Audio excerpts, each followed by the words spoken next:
যে গান দিয়ে নিজের ক্যারিয়ার করার কথা ছিল সেই গান দিয়ে এবার ভারতীয় সিনেমা থেকে আজীবনের জন্য নিষিদ্ধ হতে যাচ্ছে মিমি। বলছিলাম তুফান সিনেমার দুষ্টু কোকিল গানের কথা। দুষ্টু কোকিল গান দিয়ে আলাদাভাবে নজর কেড়েছিল মিমি। তবে ঘটনা হচ্ছে গানটি সবার চাহিদার উপরে থাকলেও এই গানের পোশাক নিয়ে হচ্ছে সমালোচনা। এজন্য কলকাতার ইন্ডাস্ট্রি থেকে আজীবনের জন্য বহিষ্কার হতে পারে, যদিও এটা এখনও গুঞ্জন। তবে দুষ্টু কোকিল গান নিয়ে কলকাতার নামি দামি তারকারা ইতিমধ্যেই ক্ষোভ জেড়েছেন। সবার একটাই প্রশ্ন, মিমির মতো এত বুদ্ধিমতী নায়িকা এটা কিভাবে করতে পারলো? তবে দুষ্টু কোকিল গান দিয়ে অনেকদিন পর আলোচনায় এসেছে এই নায়িকা।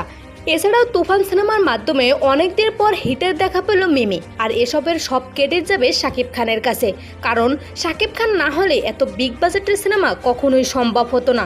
তুফান সিনেমা দিয়ে বাংলা সিনেমার সব ইতিহাস পাল্টে দিল শাকিব খান।